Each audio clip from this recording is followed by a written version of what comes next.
Oh, hello, this is Tak Chung from Walk with Tak. Welcome to my YouTube channel. If you enjoyed this video, please like, subscribe, and share.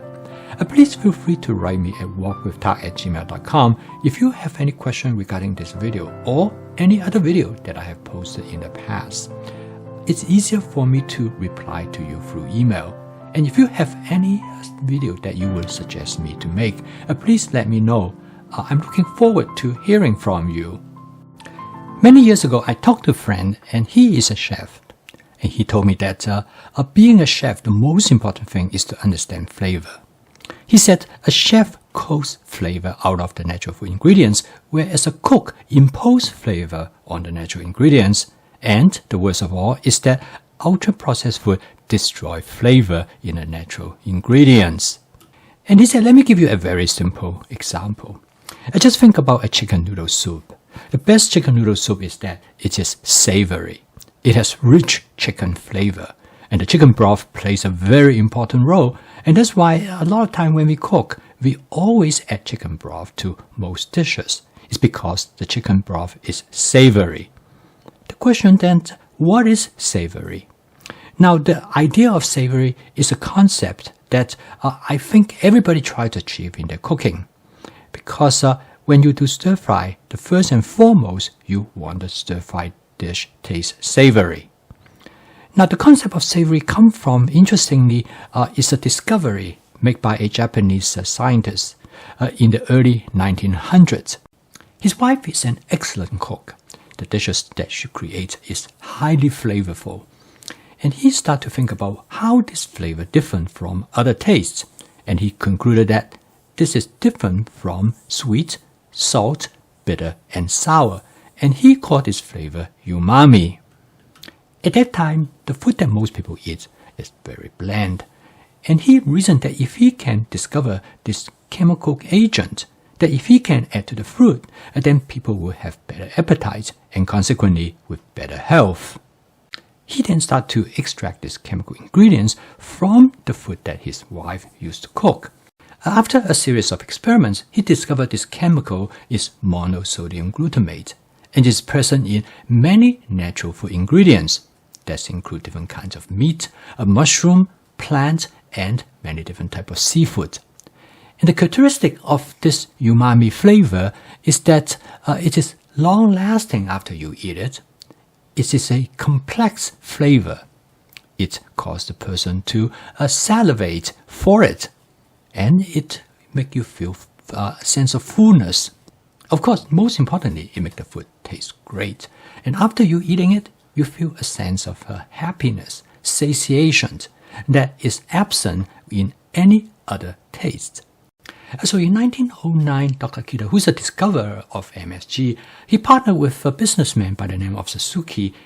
Together, they formed a company known as Ajinomoto, and they start to manufacture MSG.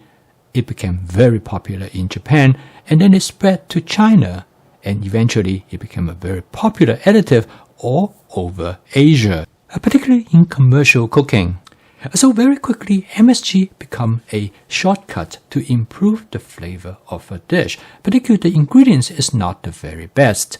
And this start to spread rapidly all over Asia, and eventually they start to use extensively in Chinese restaurants in America.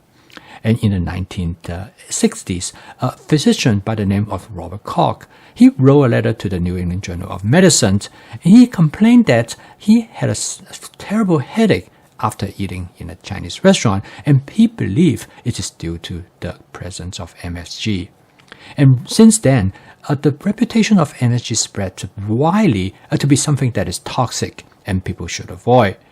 And there's a belief that MSG can cause allergy and also can cause severe headache. Recent evidence has provided strong indications that had led to the U.S. Food and Drug Administration to classify MSG as a food ingredient that generally recognized as safe to use. However, the ability for MSG to stimulate that savory flavor or umami is unquestioned. The physiological mechanism in how this umami flavor is achieved is unclear. This is shrouded in mystery until about the early 2000s.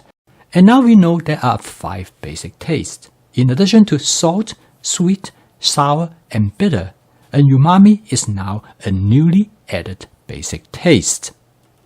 This immediately opened the door to the scientific understanding of umami, and very quickly it was discovered that umami is present in many food ingredients.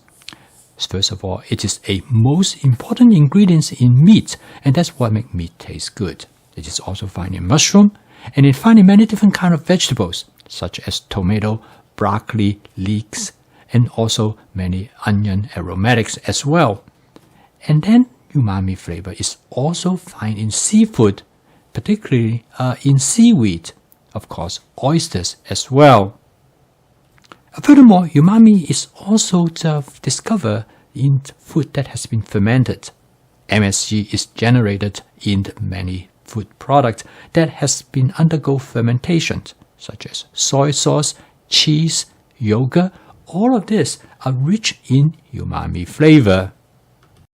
In addition to MSG, now there are discovery of other molecules that can also stimulate the umami receptor on our tongue.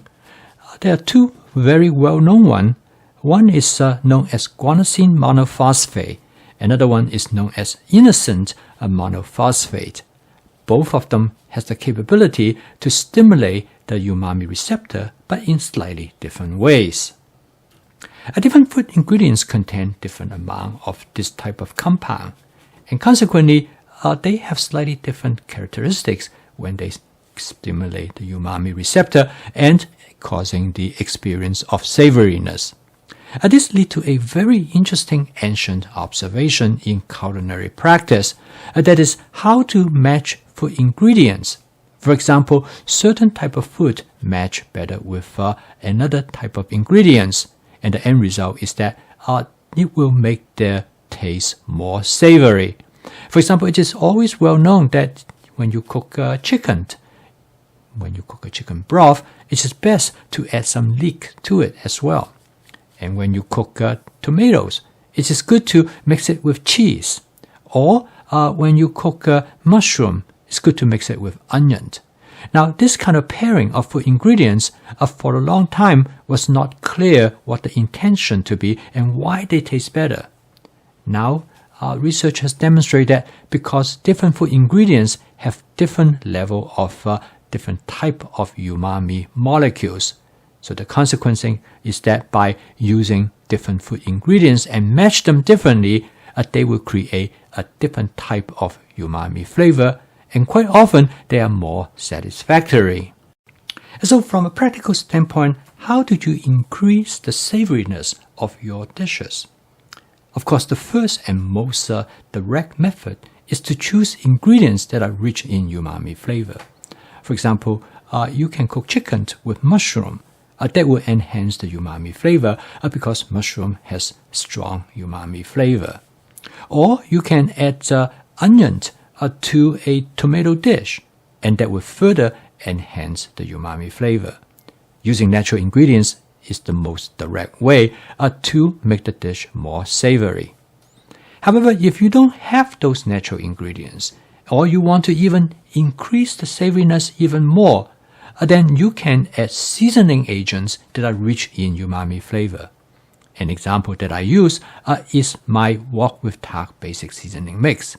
I create this seasoning mix with ingredients in there that are rich in umami flavor. So when you use it, it will enhance the umami flavor of the dish.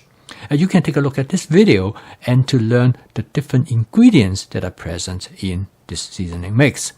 And I have it on Amazon, and you can get it and experience how this will enhance the umami flavor of your dish. The other way is to use sauces that are known to be rich in umami flavor. The reason soy sauce is popular because of this particular aspect. And then you can use oyster sauce, hoisin sauce. Both of them are rich in umami flavor. So when you use this type of sauces, you are enhancing the general umami flavor of the dish rather than enhance a specific flavor, either saltiness, sweetness, sourness. So this way will give you much better direct control. So I hope this video provides you a understanding of what umami flavor is. Of course, you can always add MSG directly. But MSG never is quite satisfactory if you add to your dish, because the umami flavor that are created by MSG tend to be one-dimensional. And it is by using the different natural ingredients, you will create a much richer savoriness, a umami flavor that is far more interesting than if you just use MSG. I personally do not use MSG for this particular reason. I much prefer using the other strategies to enhance the umami flavor of the dish. I post a video each day to help you to make home cooking as part of your daily routine, so you can cook with practicality, efficiency, creativity, and fun using my fast cooking system. If you'd like to learn more about my fast cooking system, please subscribe to this YouTube channel. So keep on cooking. I will see you tomorrow.